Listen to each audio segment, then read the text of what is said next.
Hello students, last lecture में हमने पढ़ा था कि किस तरह से परागण होता है और परागण में अपन ने स्वपरागण और पर परागण के बारे में पढ़ा और कुछ परिस्थितियां पढ़ी जिनमें ये परागण होता है। चलिए उसके आगे अपन पढ़ते हैं। लास्ट क्लास में मैंने बताया था कि परागण करने के लिए कुछ कारक जरूरी होते हैं। उसको अपन ने दो भागों में बांटा था, जीवीय कारक और अजीवीय कारक। अजीवीय कारक अपन ने पढ़ा था, पहले पढ़ा था उसमें वायु परागण। वायु परागण में वायु के द्वारा परागण होता है और कुछ पादपों में होता है ये। इसमें कुछ परागकणों का लॉस भी होता है, हानि भी होती है, तो पादप को ज़्यादा मात्रा में परागकण उत्पन्न करने होते हैं। उसमें दूसरा प्रकार का परागण है वायु परागण। वायु परागण अपन ने पढ़ लिया था, जल परागण पढ़ना है अपने को। तो नेक्स्ट है जल परागण, जिसको अपन हाइड्रोफिली भी कहते हैं।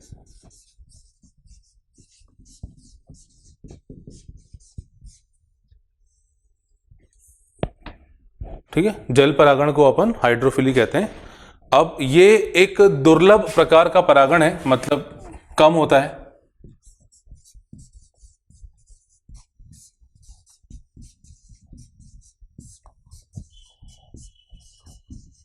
तो पहला पॉइंट तो यही हो गया, दुर्लभ प्रकार का परागण है। दुर्लभ इसलिए क्योंकि यह कम देखा जाता है। यह कुल 30 वंशों में यह लगभग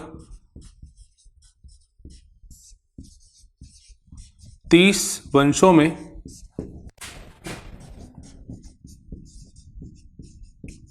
देखा गया है, जिसमें मुख्यतः मतलब अधिकांश एक बीजपत्री पादप होते हैं।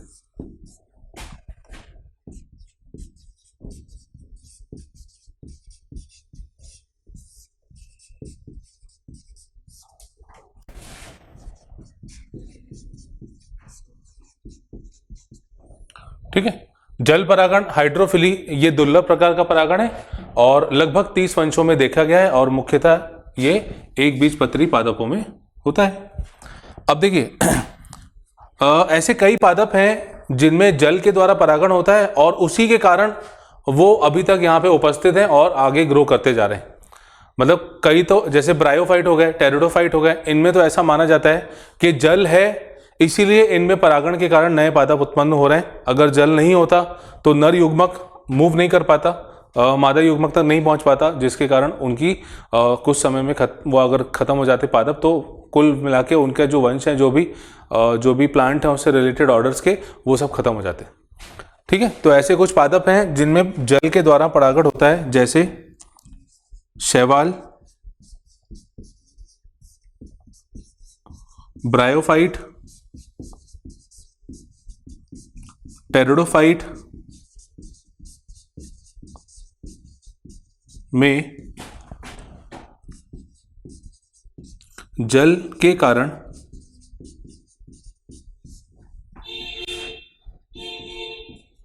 नर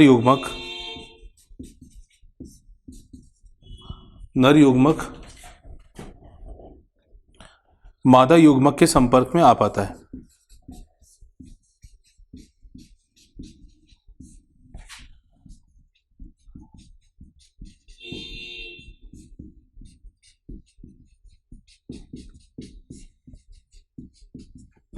ठीक है, शैवाल, ब्रायोफाइट, टेरिडोफाइट में जल के कारण नर युग्मक मादा युग्मक के संपर्क में आता है और अगर यहाँ पे जल नहीं होता, यह माना जाता है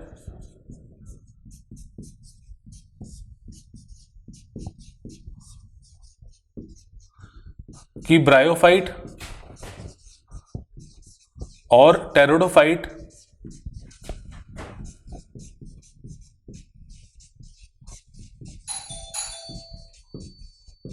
का होना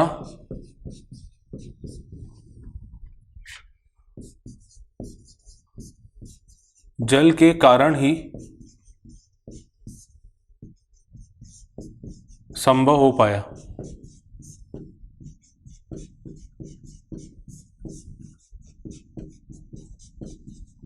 भाई ऐसा क्यों? ऐसा इसलिए, हम जानते हैं कि नर युग्मक पानी के द्वारा ही मादा युग्मक तक पहुंचता है। अगर जल नहीं होगा, पानी नहीं होगा, तो ये खत्म हो जाएंगे प्लांट, है ना। अच्छा, पर यह भी जरूरी नहीं है कि सारे जलीय पादप जो होते हैं वो जल परागण के द्वारा ही परागण करते हैं। सभी जलीय पादपों में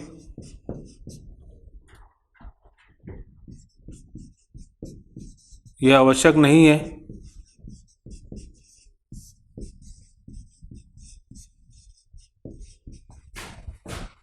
कि जल के द्वारा परागण हो।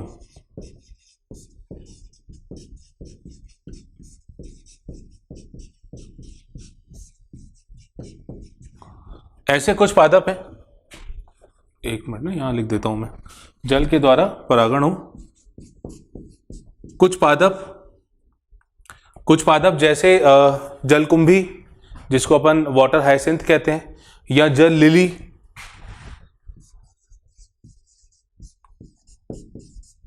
कुछ पादप जैसे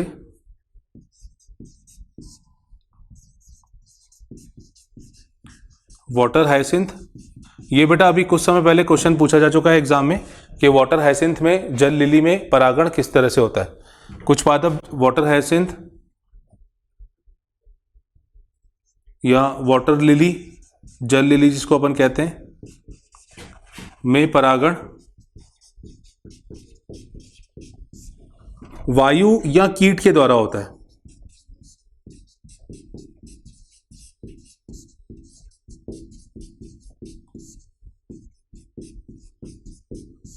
वायु या कीट के द्वारा होता है। ठीक है, तो ये कुछ पॉइंट हो गए इसके। अच्छा, कुछ पॉइंट मैं और बता रहा हूं। अब देखिए, बात ये आती है कि अब जल के द्वारा परागण तो हो रहा है, मतलब जो नर युग्मक है या जो सिंपल युग्मक है ये जल में आएंगे। ठीक है, और परागकण, मतलब नर युग्मक मतलब परागकण, परागकण जो है वो जल में छोड़े जाएंगे। अब जल में छोड़े जाएंगे तो क्या ये नहीं होगा कि वो जल में गीले नहीं हो जाएंगे? ऐसा भी तो हो सकता है कि जल में वो गीले हो गए और उसके बाद अब कोई अगर पानी किसी में चीज में चला गया तो वो उसको धीरे धीरे तो खराब कर देता है, क्योंकि ऑक्सीकरण तो हो जाता है। यहाँ पे ये जो परागकण होते हैं, इनके ऊपर की तरफ एक श्लेष्म आवरण होता है, मतलब एक शीत होती है, एक परत होती है जो परागकणों को बचाकर रखती है।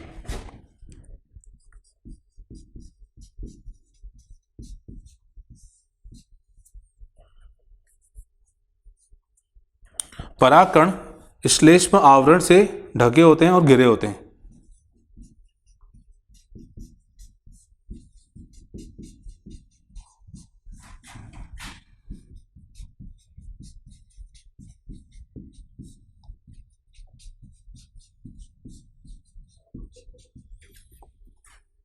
जो कि उसे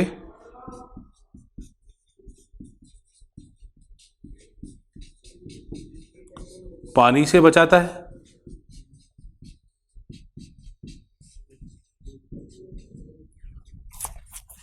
ठीक है, श्लेष्म आवरण से घिरे होते हैं और वो उसे पानी से बचाता है। अच्छा, इस अवस्था में भी परागकण जो होते हैं वो अधिक मात्रा में बनते हैं, क्योंकि पानी के द्वारा जो हानि होती है वो तो यहाँ पे होगी। ये जरूरी तो नहीं है कि हर नर युग्मक मादा युग्मक तक पहुंच पाए, तो परागकण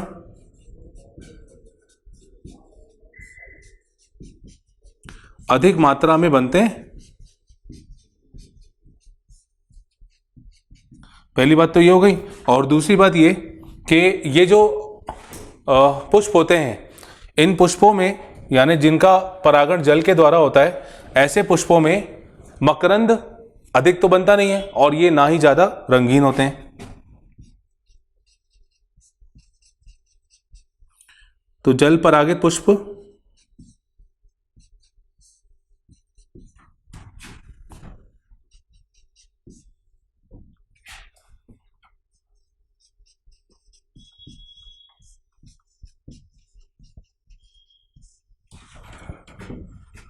अधिक मकरंद नहीं बनाते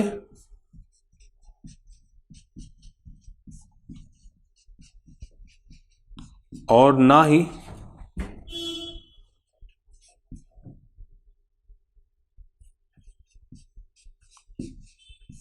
रंगीन होते हैं।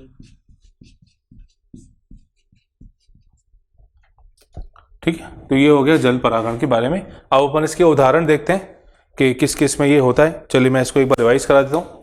देखिए, जल परागण मतलब हाइड्रोफिली, वायु परागण मतलब एनिमोफिली, ये हाइड्रोफिली दुर्लभ प्रकार का परागण है और लगभग 30 वंशों में, ये इंपॉर्टेंट है बेटा, ये इसको आप अच्छे से याद कर लें।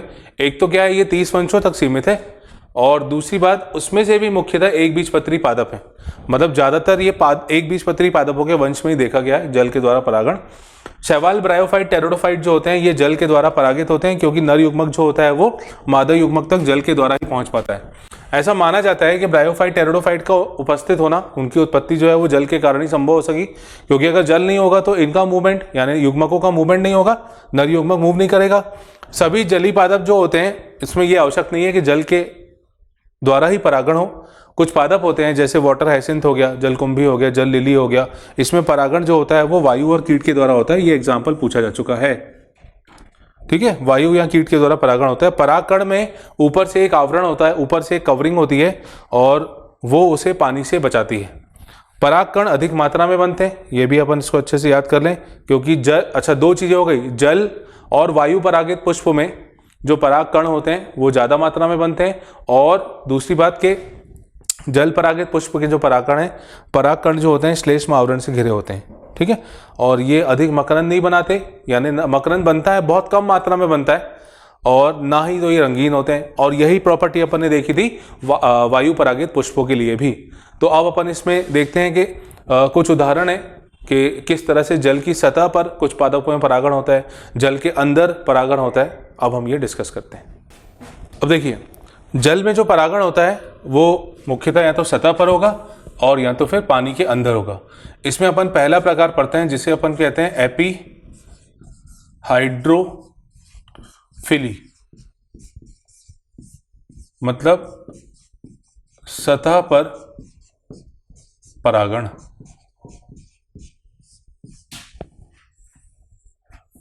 इसमें एपीहाइड्रोफिली में सतह पर परागण में, जैसे मान लीजिए ये जल है, ठीक है, और जल की सतह पर परागण होगा। देखिए इसमें जो मादा पुष्प है, मादा पुष्प जो है ये ऊपर तक आ जाता है, मतलब सतह तक आ जाता है, मतलब ये लंबे थोड़े से होते हैं और ऊपर तक आके लहराता है ये।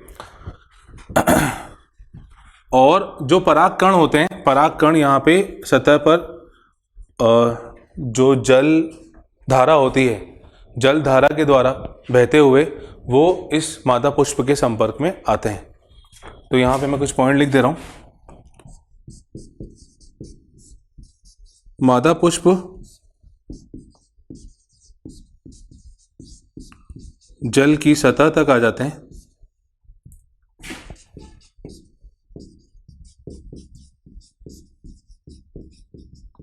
एवं परागकण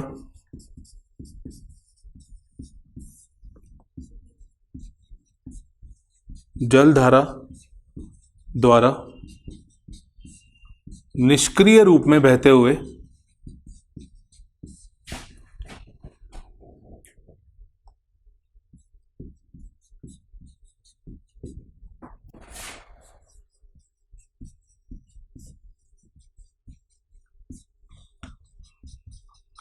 मादा पुष्प तक पहुंचते हैं।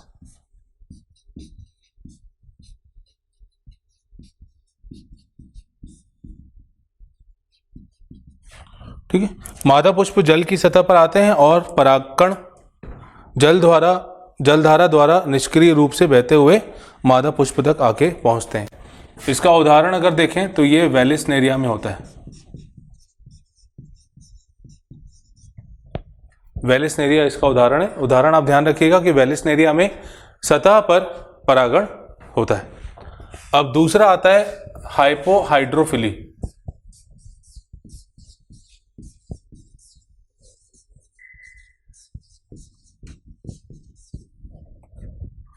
हाइपोहाइड्रोफिली मतलब जल में मतलब जल में भीतर अंदर वाली जगह में जो परागण होता है वो इसमें आता है।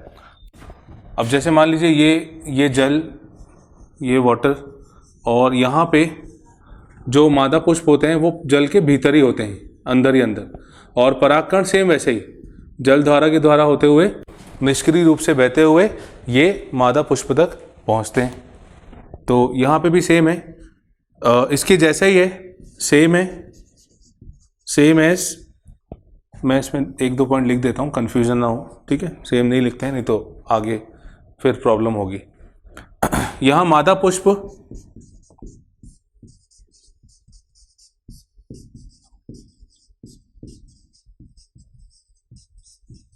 जल के भीतर होता है,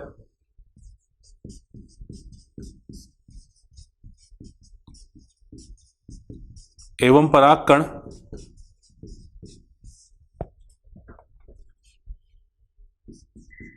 निष्क्रिय रूप से बहते हुए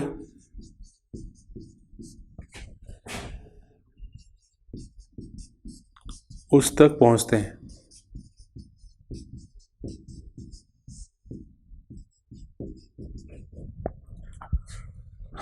इसका उदाहरण हो गया ज़ोस्टेरा,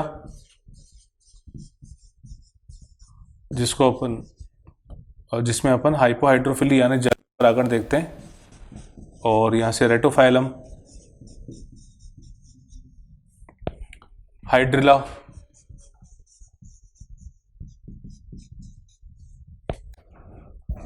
ठीक है। इसमें ये दो एग्जाम्पल मेन है, ज़ोस्टेरा और हाइड्रिला, आप ध्यान रखिएगा। ज़ोस्टेरा और हाइड्रिला में हाइपोहाइड्रोफिली होता है, ज़ोस्टेरा बाकी एग्जाम में पूछा जा चुका है। तो दो एग्जाम्पल हो गए ज़ोस्टेरा और हाइड्रिला, और एक उदाहरण हो गया वेलिस्नेरिया जिसमें एपीहाइड्रोफिली देखा जाता है। तो ये हमने देखा जल में जो परागण होता है जल के द्वारा, चाहे वो सतह पर हो या अंदर वाले हिस्से में हो, ठीक है। अब अपन स्टार्ट करते हैं, अगला है, अब अपन, ये तो अपन ने पढ़ा अजीवी कारकों के बारे में, अब अपन जीवी कारक के बारे में अध्ययन करेंगे। जीवी कारक मतलब जैसे कीट हो गए और पक्षी हो गए, सर्प हो गया, कुछ बड़े जानवर भी होते हैं, लीमर हो गया, छिपकली हो गई, हाथी हो गया, मतलब इन बड़े जानवरों से भी परागण होता है। छिपकली तो छोटी हो गई, खैर कुछ बड़े जानवरों से भी परागण होता है, अलग अलग तरीके होते हैं। तो नेक्स्ट अपन स्टार्ट करते हैं एंटोमोफिली, ये जीवी कारक में आता है, और मेन हमको यही बस पढ़ना है, क्योंकि बाकी बारे में कुछ अभी ऐसे क्वेश्चन नहीं बन रहे हैं, काफ़ी समय से नहीं बन रहे हैं, तो अपन फिलहाल उतना एक्स्ट्रा अपन अभी नहीं जाते हैं, ठीक है। तो एंटोमोफिली मतलब कीटों द्वारा परागण।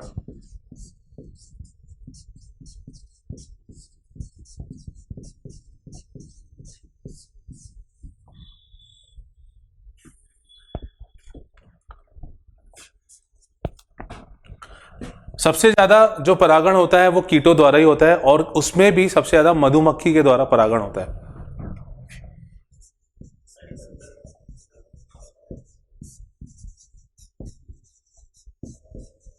सबसे अधिक रूप में होने वाला परागण,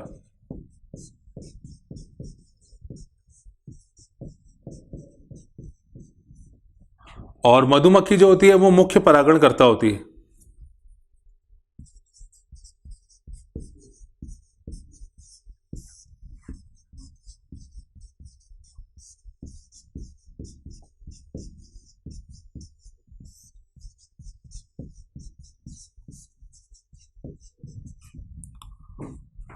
ठीक है, सबसे अधिक रूप में होने वाला परागण है ये, और मधुमक्खी मुख्य परागणकर्ता होती है। ऐसे जो पुष्प होते हैं जो कीटों द्वारा परागित होते हैं वो सुगंधित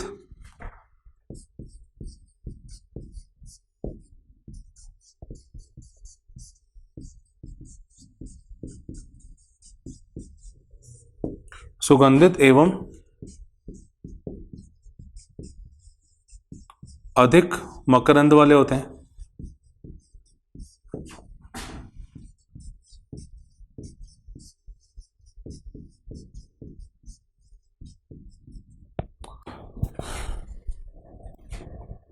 ठीक है, मधुमक्खी मुख्य परागण करता है और सुगंधित और मकरंद वाले होते हैं। अब अगर पुष्प छोटा होगा या पुष्प उसमें छोटे छोटे होंगे तो वो मिलकर एक समूह के रूप में यानी पुष्प क्रम के रूप में व्यवस्थित जाते हैं।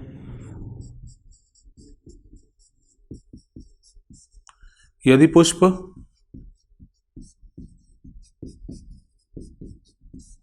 छोटे आकार के होते हैं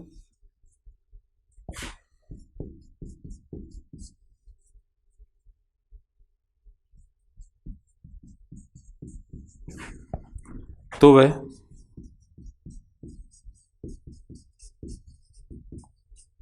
पुष्पक्रम के रूप में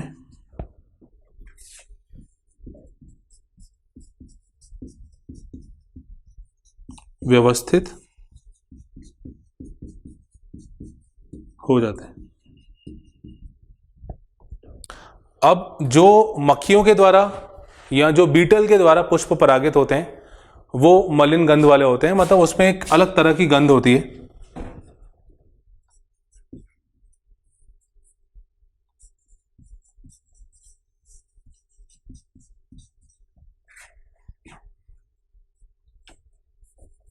मक्खी या बीटल, बीटल मतलब एक कीट प्रकार की है, कीट ही है।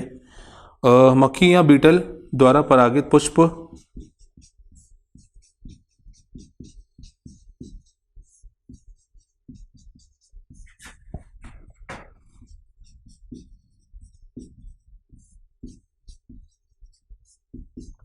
मलिन गंध वाले होते हैं।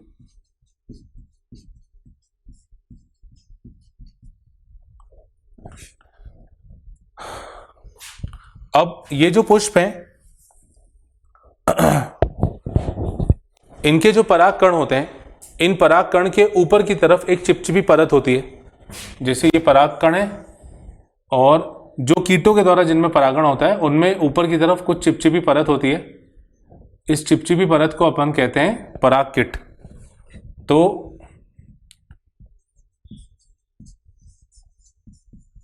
इन पुष्पों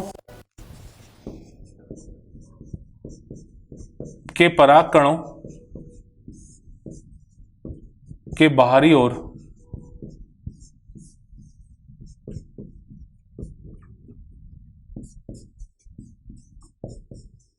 चिपचिपी परत होती है।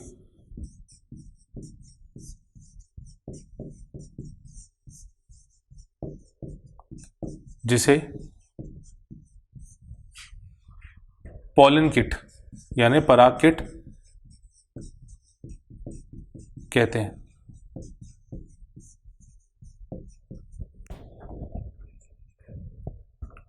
ठीक है, इन पुष्पों के पराग कणों के बाहरी ओर चिपचिपी परत होती है जिसे अपन पराग किट और पॉलन किट कहते हैं। ये इन्हीं पादपों में, मतलब कीट परागित पुष्पों के पराग कणों में ही होती है।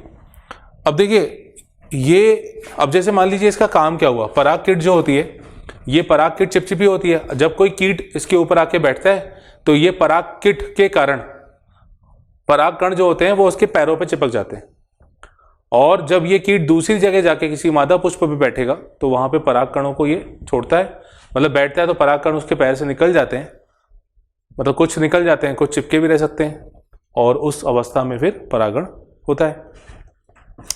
अब अगर पुष्प चाहे कि उसके पास लगातार ये कीट आते रहें और परागण होता रहे, तो इस अवस्था में पुष्प को, कीटों को कुछ उपहार भी देना होता है ना, कुछ पुरस्कार भी देना होता है।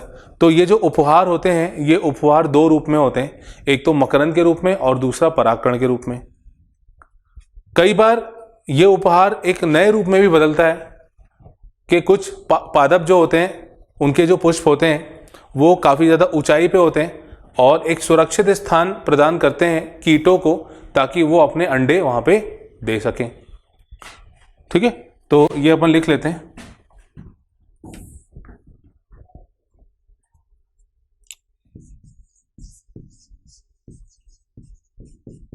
कीट लगातार या निरंतर रूप से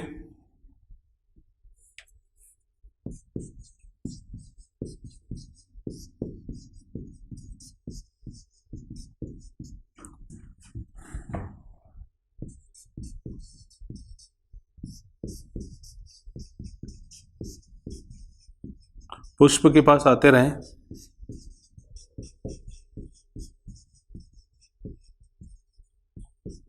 इसके लिए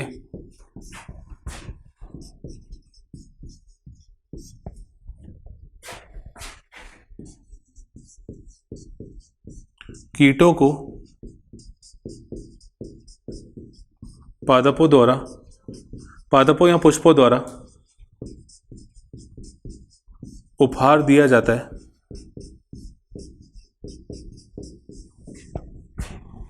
जो निम्न रूपों में होता है।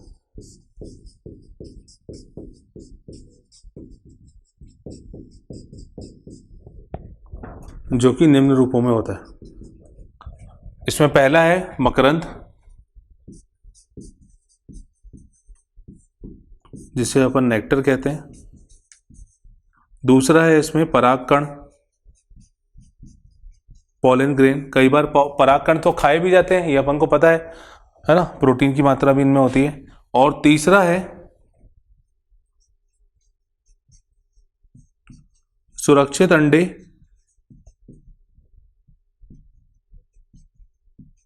देने के लिए, एक मिनट बेटा, अंडे देने के लिए सुरक्षित स्थान।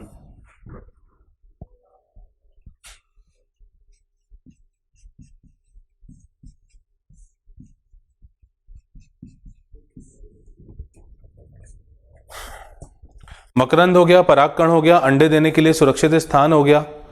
ये कुछ ऐसे उपहार हैं जो कीटों को दिए जाते हैं पादपों द्वारा, पुष्पों द्वारा, ताकि कीट जो हैं बार बार उसके संपर्क में आते रहें।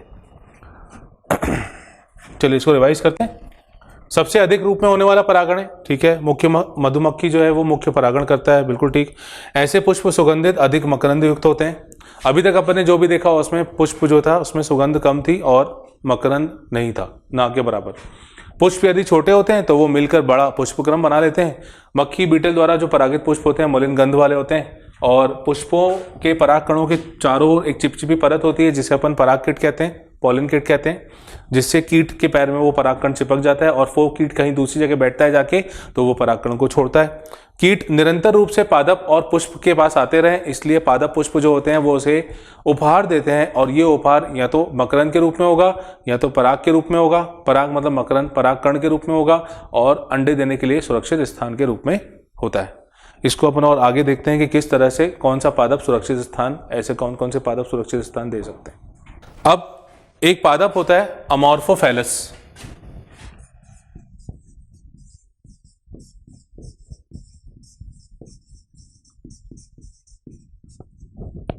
अमॉर्फोफैलस के जो पुष्प होते हैं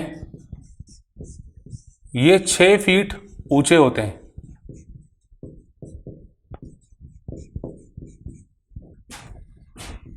ऊंचे होते हैं मतलब ऊंचाई पे होते हैं, 6 फीट ऊपर होते हैं।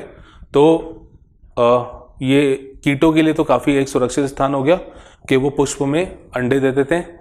और अंडे में से लार्वा कब बाहर आता है? अंडे में से लार्वा बाहर आता है जब उसमें बीज विकसित होने लगता है।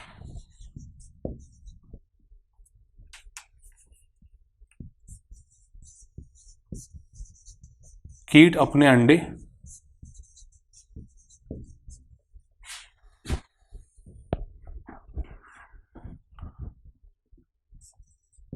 जो अंडाशय में कोष्ठ होते हैं, कोष्ठों में देता है, और लार्वा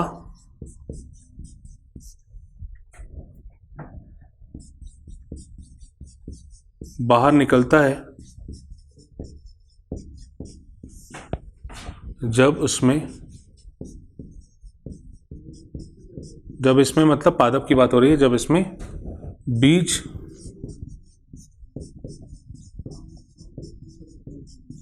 विकसित होता है।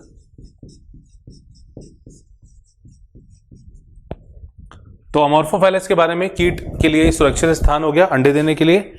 पादप थोड़े पुष्प जो होते हैं वो ऊंचाई पे होते हैं, और कीट अपने अंडे जो अंडाशय के कोष्ठ होते हैं वहां पे देता है। लार्वा तब बाहर निकलता है जब इसमें बीज विकसित होता है। अच्छा, इसमें एक शलभ जो कीट होता है, ये सफेद रंग वाले पुष्पों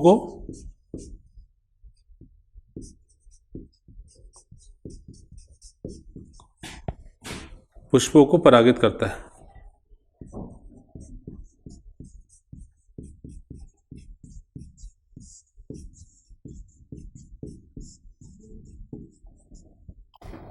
ठीक है, ये शलभ के लिए। अच्छा, कई बार ऐसे भी कुछ कीट होते हैं जो पराग को खा जाते हैं परंतु परागण नहीं करते। ठीक है, तो ऐसे भी कुछ कीट होते हैं जिन्हें अपन मकरंद दस्यु कहते हैं। मकरंद चोर होते हैं, वो मकरंद चुरा लेते हैं पर परागण भी नहीं करते। इसके अलावा देखिए, ये अब जैसे ये प्लांट है, जैसे अमॉर्फोफाइलस है और जो कीट है अंडे इस पे दे रहा है। अब इस तरह की कई प्रक्रियाएं होती हैं, जैसे एक युक्का पादप जो होता है, युक्का पादप जो होता है ऐसे कुछ कीट के लिए वो सुरक्षित एक दूसरे के साथ मतलब से कह सकते हैं कि संबंध बना के रहते हैं, जिसमें एक दूसरे को फायदा होता है। प्रनुबा मॉथ जो होता है, प्रनुबा शलभ जो होता है, वो युक्का पादप के साथ एक ऐसे संबंध में होता है जिसमें दोनों एक दूसरे को फायदा पहुंचाते हैं। मतलब कीट के लिए तो वो फायदेमंद हो ही गया, है ना, और क्योंकि वो जगह देगा उसको, और युक्का पादप इसलिए उसके लिए फायदेमंद हो गया क्योंकि युक्का पादप में परागण उस कीट के द्वारा ही होता है।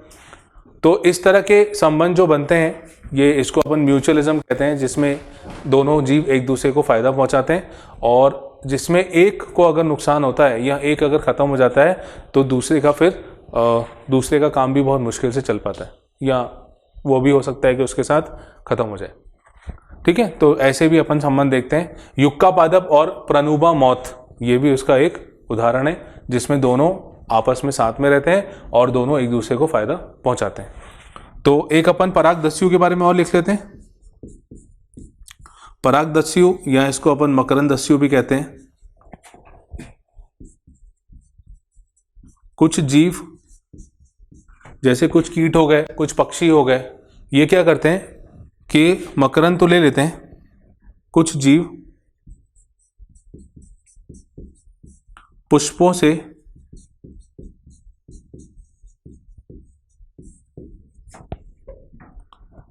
मकरंद निकाल लेते हैं, ग्रहण कर लेते हैं,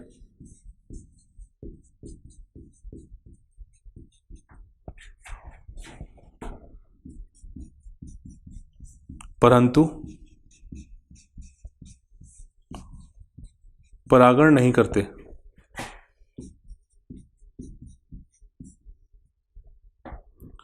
तो इन्हें अपन परागदस्यु कहते हैं।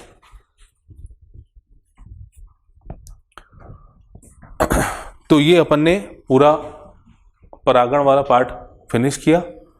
ठीक है, और ये इंपॉर्टेंट टॉपिक है, इससे कुछ क्वेश्चंस बन सकते हैं, पूछे जाते हैं। अब जैसे ये भी क्वेश्चन बन चुका है इसमें कि जो पुष्प होते हैं वो कीटों को किस रूप में पुरस्कार देते हैं, यह अभी 1-2 साल पहले ही पूछा गया था। तो इस तरह के क्वेश्चन ऐसे बनते हैं, तो आप इसको एक बार अच्छे से रिवाइज कर लीजिए और उसके बाद फिर आप इसके क्वेश्चन कर सकते हैं, आपको फिर क्वेश्चन बनने लगेंगे। तो आज की क्लास हम यहाँ पे रोकते हैं, यहाँ पे इसको अभी एंड करते हैं, और परागण वाला पार्ट अपन ने यहाँ पे पूरा किया। ठीक है, और इसके आगे हम आने वाली क्लास में कंटिन्यू करेंगे। Thank you.